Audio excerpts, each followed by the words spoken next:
Okay, so let's see if we can get to the bottom of things here a little bit. I mean, you're outlining a scenario where both the right-wing party, the conservatives, centrist right party, and all the other parties were taken over by the same progressive mob, let's say, that took over the universities. It's something like that. And so the distinctions between the parties start to become irrelevant. But then we have to ask ourselves, well, what are the motivations of the people who orchestrated and participated, or at least didn't oppose the takeover?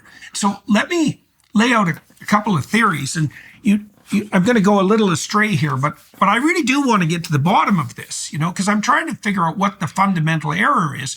We see it, let's say it's the same error manifests itself in virtue signaling on the environmental side with regards to net zero, and virtue signaling on the multicultural, liberal, tolerant side with regards to mass immigration. And so underneath that, there's this claim of tolerant moral virtue that requires no effort personally, and that it requires other people to make the sacrifices. Okay, so let me lay a structure underneath that, and I'd like to know what you think about this.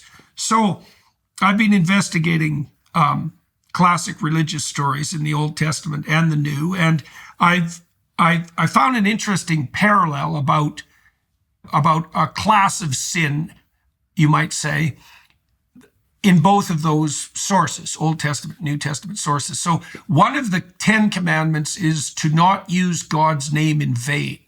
And you see, people think that means don't curse.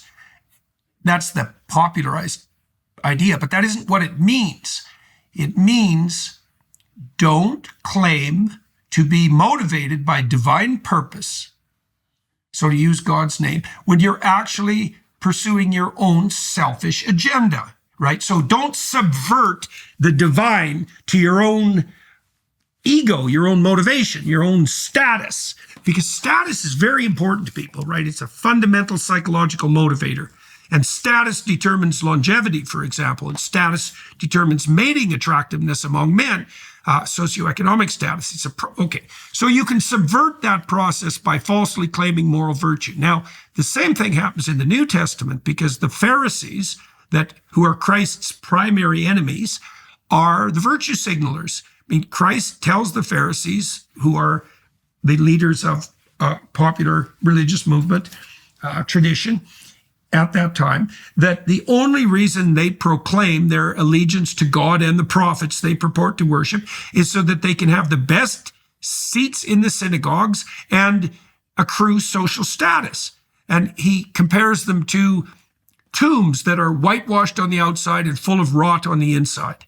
And it's actually that accusation. That's one of the primary reasons that he ends up crucified. So the reason I'm telling you this, it might seem a bit obscure, but the reason that I'm bringing this up is because I don't think that we've come to grips with how powerful the temptation to accrue moral status falsely, so that's reputational status, how deeply seated and absolutely destructive that is. And absent a better explanation, and Rob Henderson, of course, who you pointed out, has touched on this with his idea of what's the name of his... The luxury belief class. The luxury belief class. Look how good I am. Right. And so first of all, I'm kind of curious about what you think of those ideas. Then I'm curious about whether you have any alternative explanation for this, because it's a systemic rot, right?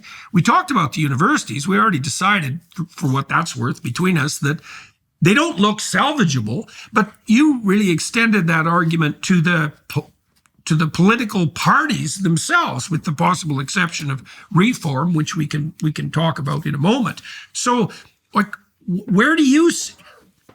Two things. How would have you characterized your political orientation prior to your departure from the universities, let's say, and then what do you think of? What's your explanation for the pervasiveness of this rot? Well, I think the answer to the first question is I would describe myself as, I mean, it sounds very vague, but as somebody who simply cares a great deal about his country, and somebody who is, in very broad terms, on the side of the forgotten majority of people who share small c conservative values, particularly on cultural and identity issues, who want to reform the economy so it works for ordinary people, but feel that they're no longer really in the conversation. And I don't feel as though my politics have changed over the last 20 years. What I think has happened is that we have been living through over the last 10 years the greatest radicalization of the elite class in Western societies since the 1960s. And I've seen this, not just in terms of the universities, but actually in Westminster. And I think the answer to your second question is to go back again to this idea of the luxury belief class. What we've been living through is an elite class imposing policies on everybody else, the consequences of which they are not going to have to endure. And I think you can see that in everything from mass migration, which across Europe, the evidence now is overwhelming. Serious academics, people like Professor Jan van der Beek have shown this. The influx of low-skill, low-wage migration from the Middle East and Africa is a net fiscal cost to European economies, right? If you looked at it simply through the lens of a cost-benefit analysis, you would simply say this makes no sense. We've got to radically change the way we're dealing with migration. Yet still, the elite class won't change it. So obviously, this is about the accruing social status for themselves. But there's something else going on here too, which is the enforcement of these taboos within our conversation around migration, around, what John McWhorter and others would call the new religion, the sacred values that we cannot question, pro-net zero, pro-migration, pro-diversity in all of its forms.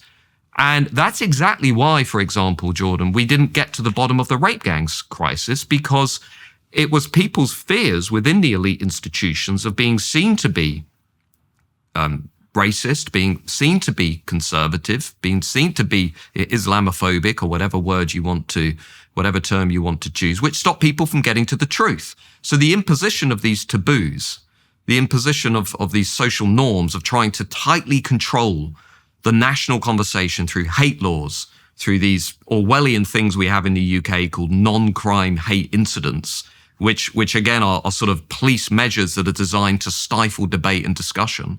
All of this, I think, is about controlling the supply of information, stigmatizing alternative opposition to the elite project, and trying to use these taboos to basically impose this elite project from above. And the losers, of course, are ordinary people who are asking themselves questions like, well, why are tens of thousands, if not hundreds of thousands, of young white working class girls being raped in Great Britain and nobody talked about it for 30 years? Like, that's a question a lot of people in this country are asking. Why didn't the legacy media do anything about this? And by the way, a legacy media in this country that is now complaining about Elon Musk talking about it, whereas the reality is if legacy media had been doing its job by actually pursuing truth and taking the rumors seriously from the 1980s about girls being put on heroin and cocaine and alcohol and being gang raped in northern towns across this country and being trafficked from one town to the next.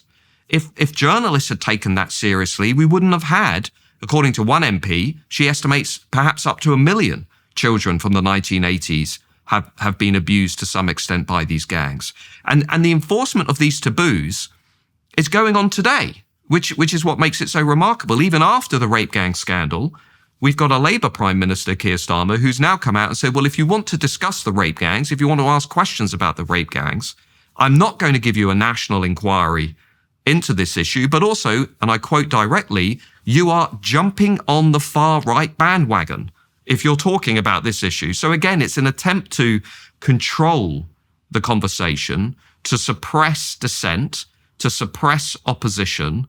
And ultimately, I think it's partly about individual social status, but it is also about maintaining and protecting this ideological project. I think fundamentally that's what it's about.